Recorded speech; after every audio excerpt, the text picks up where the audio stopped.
दोस्तों नमस्कार, स्वागत है आपका बिहार नीति के इस नए वीडियो में।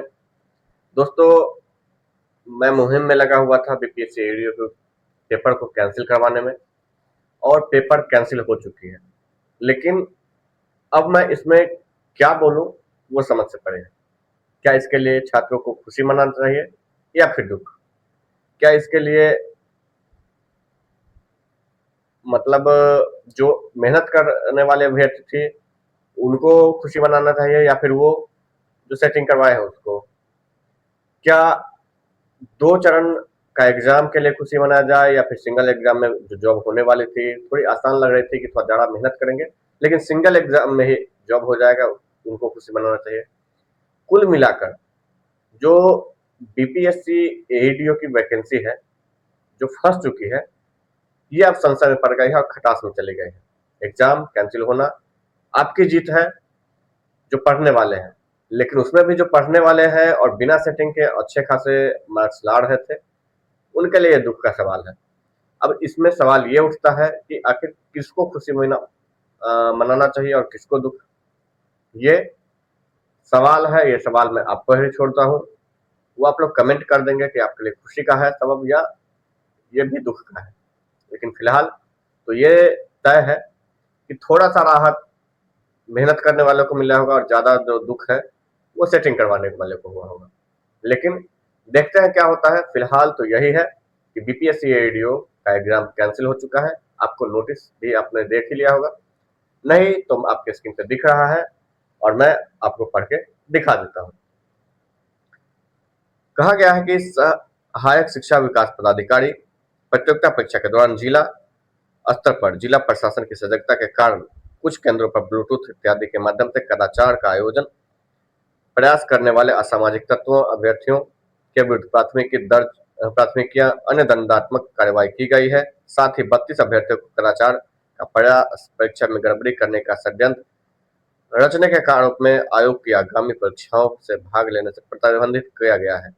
लेकिन प्राप्त सूचना के अनुसार उक्त परीक्षा का प्रश्न पत्र लीक होने या वायरल होने का साक्ष्य अनुसंधान के क्रम में प्राप्त नहीं हुआ है। साथ ही उक्त परीक्षा के किसी भी प्रश्न पत्र के सेट के किसी भी चीज का कोई प्रश्न प्राप्त नहीं हुआ है।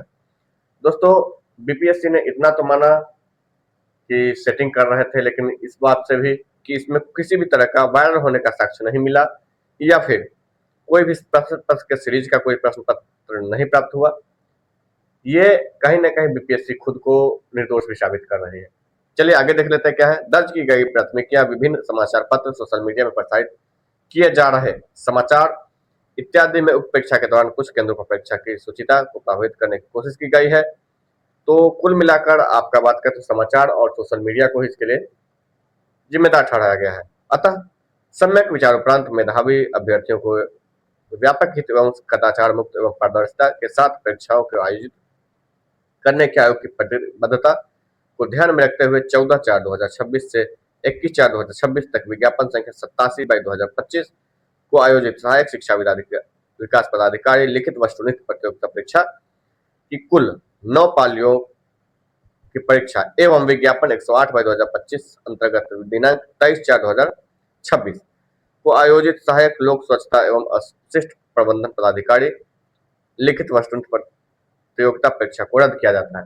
बीपीएससी ने यह तो बता दिया कि एईडीओ के लिए कि हम किस कारण से रद्द कर रहे हैं, लेकिन बीपीएससी ने ये नहीं बताया कि अगर वो रद्द कर रहे हैं तो सहायक लोक स्वच्छता एवं शिष्ट प्रबंधन पदाधिकारी लिखित को क्यों रद्द कर रहे हैं। ये कहीं ना कहीं बीपीएससी की मानसिकता को दर्शाता है कि आखिर क्यों बीपीएससी ने एईडीओ का तो मान के चलिए, लेकिन अगर बात करें तो स्वच्छता पदाधिकारी के बारे में तो कुछ न्यूज नहीं आया, कुछ इसके सेटिंग का बात नहीं आया, तो इसको क्यों रद्द कर रहा है? क्या है वो खुद को साफ साबित करने के लिए या फिर क्यों? तो इसका थोड़ा-सा सही जवाब है कि शायद स्वच्छता पदाधिकारी का भी एग्ज़ाम है, इसको भी 2 वन सिंगल एग्ज़ाम था या डबल नहीं पता मुझे, प्री मेंस था मुझे नहीं पता, लेकिन हो सकता है कि इसको भी अगर सिर्फ एक ही एग्ज़ाम में रहा होगा, तो प्री मेंस के लिए कर दिया होगा कैंसिल। अब जो सवाल उठ रहे हैं वो सवाल ये है कि इसमें क्या खुशी मनाना चाहिए या दुखी? खुशी मनाना चाहिए तो किसे और दुखी तो किसे? सबसे पहले सवाल, खुशी तो जो छात्र पढ़ने वाले हैं उनको मनाना चाहिए या फिर जो एवरेज भी पढ़ने वाले हैं जिनको ये लग रहा था कि मैं एवरेज मार्क्स में हूँ, शायद थोड़ा-सा इधर-उधर होता तो मैं सफल हो जाता, तो उनको खुशी मनाना चाहिए, और दुखी वो जो पूरी तरह से सेटिंग पे निर्भर थे, जिनके लिए ये पूरा षड्यंत्र रचा गया, उनको दुखी होना चाहिए। फिलहाल अगर बात करें तो बीपीएससी पूरी तरह से कटघरे में खड़ी है, और इनको क्या कैसे सांस लिया जाए या छोड़ा जाए, कुछ भी समझ में नहीं आ रहा है। एग्जाम कैंसिल कर दिया गया, लेकिन कैंसिल का बहाना इनके ऊपर जो है वो बहुत ही हास्यास्पद है। कैसे ये इसको डिफेंड करेंगे, इनको खुद समझ में आगे चल के नहीं आने वाला है। फिलहाल बात करें तो एडीओ का एक और जो बीपीएससी के द्वारा नोटिस निकाला गया है, उस नोटिस को भी हम देख लेते हैं कि क्या है इसमें। तो इसमें अगर बात करें तो मेरे पास वो भी है, जो इसमें कहा गया है कि मुंगेर, नालंदा, समस्तीपुर, ठीक है, जो मेरा के गृह जिला है, एवं अन्य जिलों में दिनांक 14 से 21 अप्रैल 2026 के दौरान आयोजित सहायक शिक्षा विकास पदाधिकारी प्रतियोगिता के क्रम में MSI Educare private limited biometric service provider को मिली भगत में से कदाचार की कोशिश करने इत्यादि के संबंध में प्राथमिकियां दर्ज की गई है। साथ ही कई परीक्षा केंद्रों पर उक्त एजेंसी के द्वारा उपलब्ध कराई गई कर्मियों की रैंड माइज सूची से इतर कर्मियों के ऊपर नियुक्ति कर कदाचार कराने में संलिप्त होने की शिकायतें आयोग को प्राप्त हुई। इस संबंध में एमएसआई एडुकेयर प्राइवेट लिमिटेड से अलग अलग तिथियों पर कारण परीक्षाएं की गई थी। इस संबंध में उपलब्ध साक्ष्य सूचनाएं प्राथमिकी में दर्ज किए गए तथ्यों तथा एजेंसी से प्राप्त स्पष्टीकरण समीक्षा में से एमएसआई एडुकेयर प्राइवेट लिमिटेड के विरुद्ध लगाए गए आरोप को प्रथम दृष्टया पुष्टि होती है, मतलब कि उसको गलत माना गया है।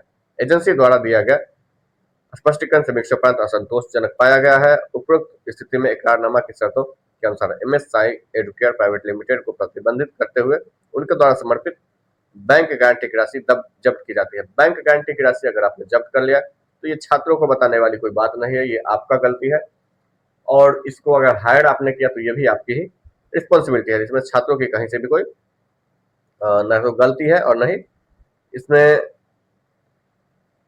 छात्र अपना कोई योगदान दे सकते हैं। फिलहाल जो बात किया जाए तो ये यही है कि बीपीएससी एईडीओ फंस गई है।